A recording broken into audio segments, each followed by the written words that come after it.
Hello student, स्वागत है एक बार फिर से मेरे YouTube channel Arvind maths grammar में। इस समय मैं अपने इस चैनल पे आप लोगों को टेंस के बारे में बता रहा हूँ। कुल मुख्य रूप से 3 टेंस होते हैं, तीनों के 4-4 रुपये हो गए 12 टेंस। तब मैं इसमें प्रेजेंट टेंस के बारे में बता रहा हूँ। प्रेजेंट टेंस में इसमें पहुंचा हूँ चौथे टेंस में, प्रेजेंट परफेक्ट कंटिन्यूअस टेंस। और उसमें अफर्मेटिव सेंटेंस होता है, निगेटिव सेंटेंस और फिर इंट्रोगेटिव सेंटेंस होता है। अब मैं पहुंचा इंट्रोगेटिव सेंटेंस के बारे में आज बताने वाला हूँ। तो सबसे पहले जरूरी होता है इसको पहचानना। कैसे जानोगे कि प्रेजेंट परफेक्ट कंटीन्यूअस टेंस का है? तो जो लोग इसके पहले वीडियो देखे हैं, इस नाते में थोड़ा सा याद दिला देता हूँ। इस प्रकार के में इस टेंस के वाक्यों के अंत में क्या मिलता है? रहा है, रही है, रहे शब्द मिलता है। रहा है, रहे है, रही है। या मात्रा आप जान लीजिए, 2-3 मात्रा होता है, आदि मिलते। लेकिन किंतु इसमें एक शर्त है, अगर सिर्फ इतना पहचानेंगे तो प्रेजेंट कंटीन्यूअस टेंस को एक पहचान होता है, रहा है, रही है, रहे हैं। तो इसमें अंतर क्या है? इसमें से के साथ समय अवश्य दिया होता है। जैसे हम प्रातः काल से ही समय जो ये है इष्टरा, ये इसको बना देता है प्रेजेंट परफेक्ट कंटीन्यूअस टेंस। यानी कि अगर हम क्या वह चित्र को बना रही है इतने बार बोले तो प्रेजेंट कंटीन्यूअस टेंस का हो जाएगा। लेकिन इसमें हमने समय लिख दिया, प्रातः काल से, दोपहर से, सुबह से, 6 बजे से, रात से, ये सब समय होता है, तो वही आपका प्रेजेंट परफेक्ट कंटीन्यूअस टेंस बन जाता है। कि आपको पहचान मालूम होना चाहिए, बिना पहचान के आप ट्रांसलेशन नहीं कर सकते हो।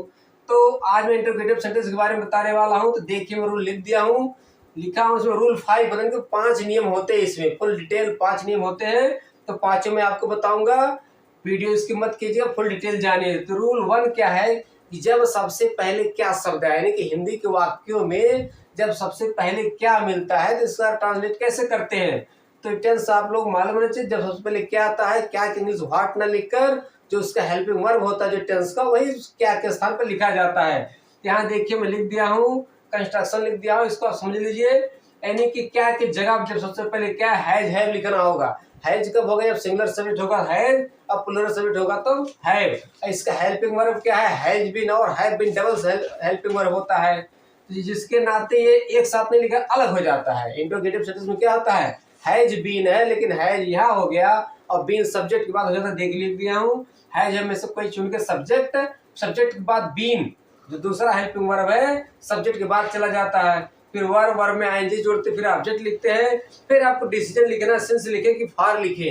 यानी कि सिंस निश्चित समय के लिए होता है और फार अनिश्चित समय के लिए होता है। और फिर प्लस उसके बाद क्या लिखते हैं? टाइम लिखते हैं, समय।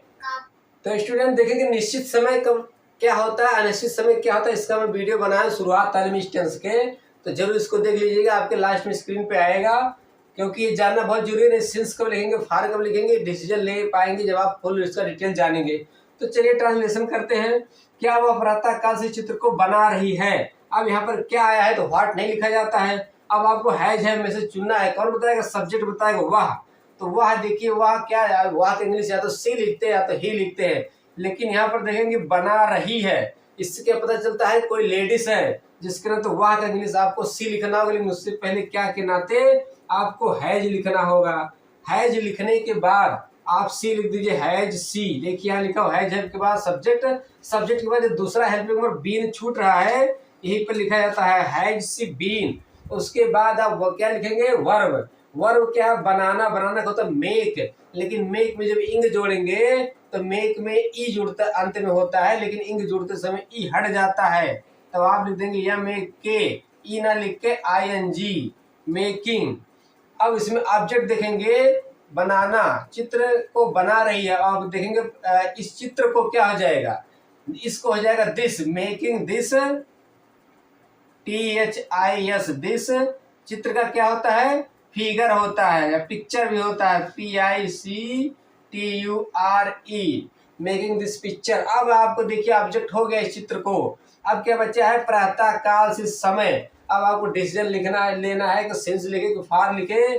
तो सुबह शाम दोपहर आधी रात कल परसों, ये सब जो भी समय होता है निश्चित में आता है, तो तुरंत आपको लिखना होगा सिंस। और उसके बाद प्रातः काल का इंग्लिश क्या होता है? Morning, full stop.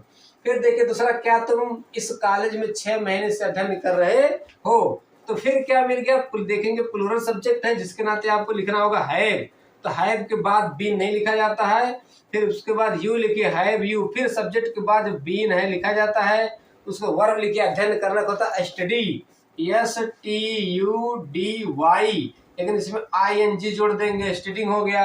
ऑब्जेक्ट ढूंढिए है, ये तो 6 महीने से टाइम हो गया, ऑब्जेक्ट है इस कॉलेज में, ये ऑब्जेक्ट लिखेंगे studying in this college, COLLEGE, in this college. अब आपको चुनना क्या है कि से के इंग्लिश जो है सिंस लिखे कि फार लिखे।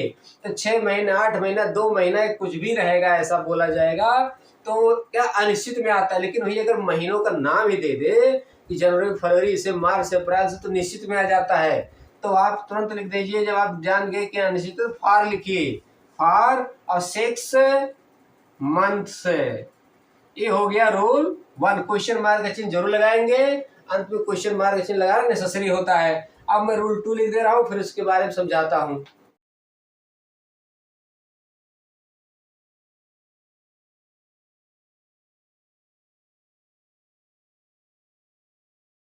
तो स्टूडेंट रूल 2 के बारे में समझते हैं। रूल 2 क्या होता है, जब क्वेश्चन वर्ड बीच में मिलता है, यानी कि वाक्यों के बीच में, जब क्वेश्चन वर्ड वाक्यों के बीच में मिलता है तो उसका ट्रांसलेशन कैसे करते हैं। क्वेश्चन वर्ड मीन्स पहले आपको जानना होगा जिन शब्दों से हम प्रश्न पूछते हैं उसी को क्वेश्चन वर्ड बोलते हैं। What, where, why, when, how many, how much, which होता है, उसका अलग होता है 4 रूल भी बताता हूँ इसके बाद। तो ये सब क्वेश्चन वर्ड बीच में आए तो उसमें क्या करते हैं, ये देखिए जो शुरू में जब सबसे पहले क्या मिलता है, ट्रांसलेट करने का जो रूल यही सेम सेम दिया हो वही इसमें भी होता है। यानी कि सबसे पहले हैज है, फिर सब्जेक्ट, फिर बीन, वही सेम टू सेम है। बशर्ते इसमें जो क्वेश्चन बीच में आएगा तो उसी का इंग्लिश सबसे पहले लिख दिया जाता है, बाकी सब ही पुराना लिख दिया जाता है। कुछ कठिन नहीं है, बस आप ध्यानपूर्वक सुनिए और समझिए, समझ में आ जाएगा।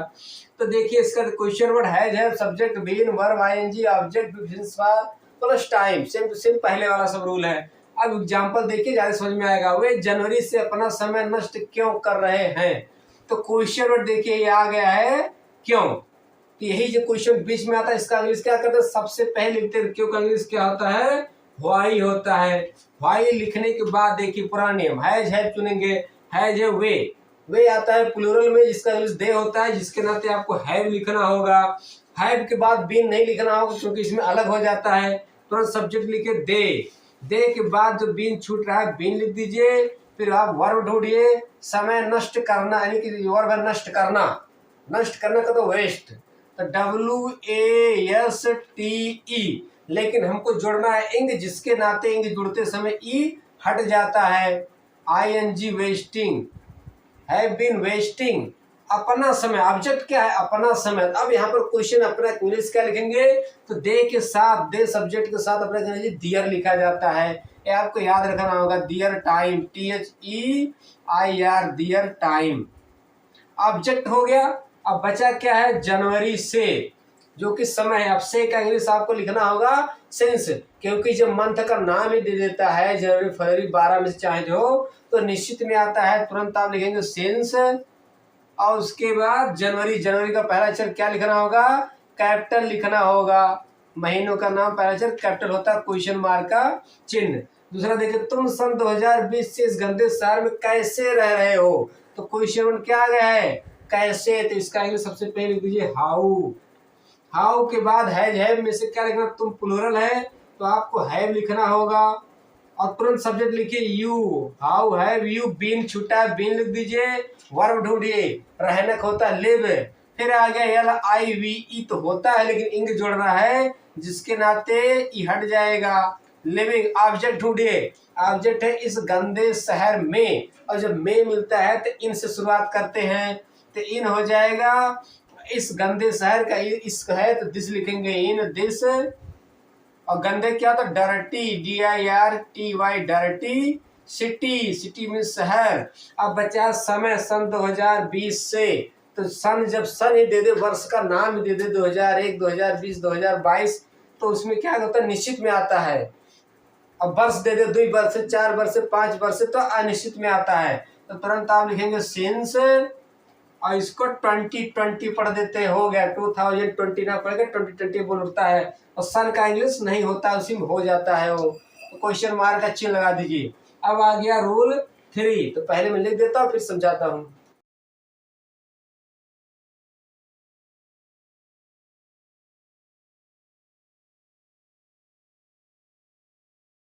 तो स्टूडेंट देखेंगे रूल 3 लिख दिया हूँ। क्वेश्चन नंबर 4 क्वेश्चन ऐसे होते हैं जिसके बाद नाउंस आता है, यानी कि how many, how much, whose और हुइच, हर एक टेंस में रूल होता है कि 4 क्वेश्चन और ऐसे होते हैं जिसके बाद क्या मिलता है, नाउंस मिलता है, जिसके अंग्रेजी तुरंत इसके बाद लिखा जाता है, यानी कि how many, how much, whose, which के तुरंत बाद लिखा जाता है। जैसे उदाहरण देखेंगे, तुम कल शाम से कौन सी पुस्तक पढ़ रहे हो, तो कौन सी देखिए आ गया है, इसके बाद नाउन क्या आ गया है, पुस्तक आ गया है। तो कौन सी का इंग्लिश इसमें से आपको चुनना होगा, व्हिच होता है। कौन सी या कौन सा बात सेम ही होता है, तो तुरंत आप तो लिखेंगे व्हिच, तो लिखोगे ही WHICH, लेकिन इसी के बाद तुरंत जो नाउन आया है इसका इंग्लिश लिखा जाता है व्हिच बुक। व्हिच बुक के बाद आपको चुनना होगा हैज लिखे कि हैव लिखे, जबकि सब्जेक्ट बताएगा तुम के नाते आपको लिखना होगा हैव। तो बीन तो नहीं लिखेंगे, बीन सब्जेक्ट के बाद होता है, तुरंत यू लिखिए, तो यू के बाद बीन लिख दीजिए, और बीन के बाद वर्ब होता है, पढ़ने को होता है रीड, और रीड में आपको जोड़ना होगा ING, रीडिंग। अब ऑब्जेक्ट ढूंढिए, ऑब्जेक्ट है कल शाम से, तो हो गया टाइम हो गया, तो ऑब्जेक्ट इसमें है ही नहीं, जिसके नाते आपको तुरंत ऑब्जेक्ट नहीं है तो सिंस फार चुनना होगा। तो कल शाम से, तो सुबह शाम दोपहर ये सब निश्चित में होता है, तो तुरंत आप सेंस लिख दीजिए, सेंस। कल शाम से है तो शाम का क्या लिख देंगे, सेंस। कल का क्या हो जाएगा, yesterday, YESTERDAY, since yesterday, night, NIGHT, question mark का चिन्ह, शाम से का आप इवनिंग लिख सकते हैं कि सिंस स्टरडे इन द इवनिंग, या नाइट भी लिख सकते हैं। फिर है 2 घंटे से कितने विद्यार्थी अपना काम कर चुके हैं, तो कितने विद्यार्थी ही देखिए मिल गया है, कितने विद्यार्थी, कितने के लिए डबल होता है, हाउ मेनी और हाउ मच। तो इसमें जब वस्तु गिनी जा सके तो हाउ मेनी लिखते हैं, और वस्तु को तौला जा सके, तौलने वाला मापने वाले के लिए क्या लिखते हैं, हाउ मच। तो कितने विद्यार्थी काउंट करने वाला है, जिसके नाते आपको लिखना होगा हाउ मेनी, हाउ मेनी के बाद आप तुरंत नाउन लिखिए, विद्यार्थी होता है स्टूडेंट, लेकिन स्टूडेंट वरना लिखे स्टूडेंट्स लिखेंगे, क्योंकि कई विद्यार्थी हैं। हाउ में स्टूडेंट्स के बाद है में से चुनना होगा। अब यहाँ पर देखेंगे सब्जेक्ट जो है ये कितने के साथ जुड़ गया है, इसमें अलग से सब्जेक्ट नहीं है, जिसके नाते आप स्टूडेंट्स के नाते हैव लिखना होगा। और हैव के बाद देखिए जब सब्जेक्ट नहीं है तो यहाँ हैव के बाद सब्जेक्ट होना चाहिए, जब सब्जेक्ट नहीं है इसी नाते इसमें हैव के बाद बीन लिखना होगा, क्योंकि सब्जेक्ट इसी में जुड़ गया है, किसमें, क्वेश्चन वर्ड में। तो हैव बीन यहाँ देखिए जुड़ गया है, हैव बीन के बाद वर्ब ढूंढिए, काम, अपना काम कर रहे हैं, कितने विद्यार्थी अपना काम कर रहे हैं, करना क्या होता है, डू होता है, डूइंग, ING डूइंग। और अपना काम यहाँ अलग हो जाएगा, क्योंकि अपना ना जुड़ा होता, अगर काम कर रहे हैं तो वर्किंग हो जाता, लेकिन अपना काम हो गया, कर रहे हैं हो गया, तो अपना काम का अलग और करना का अलग हो गया है। तो डूइंग के बाद अपना काम, अपना के इंग्लिश क्या लिखेंगे, जब प्लूरल सब्जेक्ट होता है तो अपने के इंग्लिश डियर लिखते हैं, जो दे के साथ भी डियर होता है और प्लूरल सब्जेक्ट के साथ भी डियर होता है अपने के इंग्लिश। तो डियर, THEIR, डियर वर्क है। अब ये ऑब्जेक्ट पूरा हो गया, अब समय बचा 2 घंटे से, यहाँ देखिए शुरू में आ गया, उससे मतलब नहीं है, लिखा जाएगा लास्ट में ही। तो 2 घंटे, 3 घंटे, 4 घंटे क्या होता है, अनिश्चित में होता है, लेकिन अगर टाइम दे दे 2 बजे, 3 बजे, 4 बजे तो निश्चित होता है, जिसके नाते आप लिख देंगे फॉर 2 आवर्स। हावर्स ना पढ़ के आवर्स पढ़ेंगे, क्वेश्चन मार्क का चिन्ह। तुम 3 दिनों से किसके कपड़े खरीद रहे हो, तो किसके कपड़े, किसके का होता है हुज, तो आपको तुरंत लिखना होगा हुज, और नाउन लिखना होगा, कपड़े क्या होता है, क्लॉथ, CLOTHES, क्लॉथेज क्यों करना पड़ा, क्योंकि कपड़े प्लूरल में है, हुज क्लॉथेज के बाद आपको हैव में से तुम के नाते आपको लिखना होगा हैव, और उसके बाद सब्जेक्ट यू हो गया, यू के बाद बीन लिखेंगे, बीन के बाद वर्ब खरीदना बाई होता है, तो BUYING, बाइंग हो गया। ऑब्जेक्ट ढूंढिए है, ऑब्जेक्ट 3 दिनों से, इसको छोड़ने के बाद ऑब्जेक्ट नहीं है, जिसके नाते 3 दिनों से, या 3 दिन, 4 दिन, 6 दिन, 10 दिन अनिश्चित में आता है, लेकिन अगर दिन का नाम ही दे देता है तो निश्चित में होता है। तो तुरंत आप फार लिखिए, फार 3 THRW3 डेज, क्वेश्चन मार्क का चिन्ह लगा दीजिए। अब रूल 3 पूरा हो गया, बचा रूल 4 और 5 दोनों एक साथ लिख के फिर आपको समझा देता हूँ।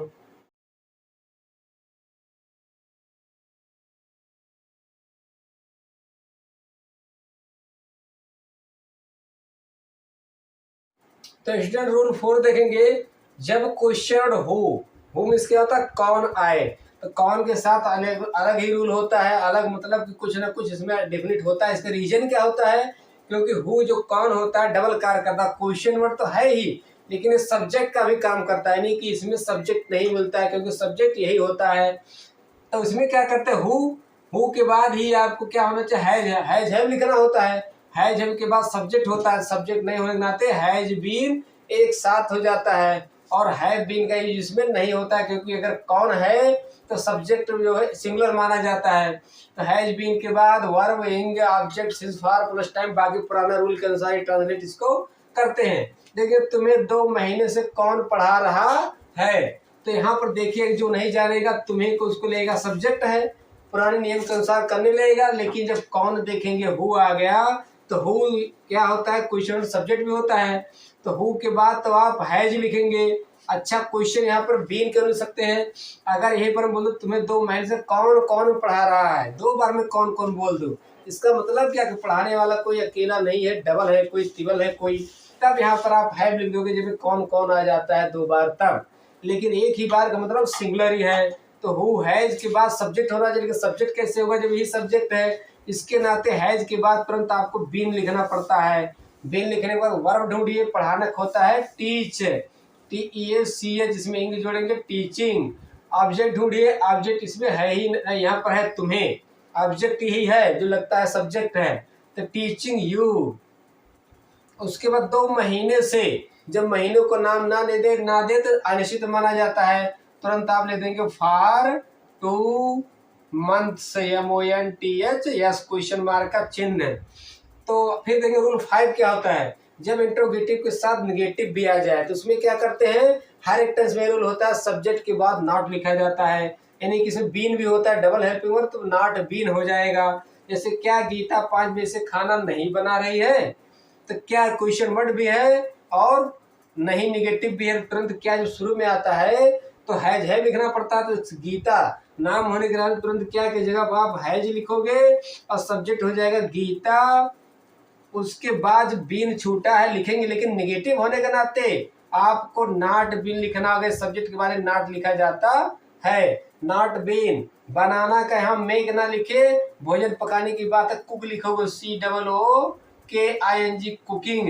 द फूड, खाना क्या हो जाएगा, द फूड। उसके बाद ऑब्जेक्ट नहीं है 5 बजे से, तो 5 बजे टाइम ही दे दे, 2 घंटे 3 घंटे के बजाय टाइम ही जब दे दे, जान निश्चित में आता है, तुरंत आप देंगे सिंस 5 ओ, यहाँ पर स्टॉफी लगा के क्लॉक, CLOC के क्वेश्चन मार्क का चिन्ह। तो स्टूडेंट देखेंगे ये टेंस जो है लॉन्ग तो हो रहा है इसका अनुवाद ट्रांसलेशन, लेकिन बहुत इजी होता है। तो उम्मीद करता आप लोग समझ में आ चुका होगा। तो हमने प्रेजेंट टेंस कंप्लीट कर दिया, प्रेजेंट टेंस 4 होते हैं, चारों को हमने फुल डिटेल बता चुका हूँ। तो अगला क्या है, पास्ट टेंस। तो पास्ट टेंस का वीडियो, नेक्स्ट वीडियो जरूर देखिएगा, और अगला वीडियो पाने के लिए हमारे चैनल को सब्सक्राइब कीजिए, बेल आइकन को जरूर दबाएं ताकि आपको मेरा वीडियो मिल सके। तो मिलते हैं नेक्स्ट वीडियो में, वीडियो वॉच करने के थैंक्स, धन्यवाद।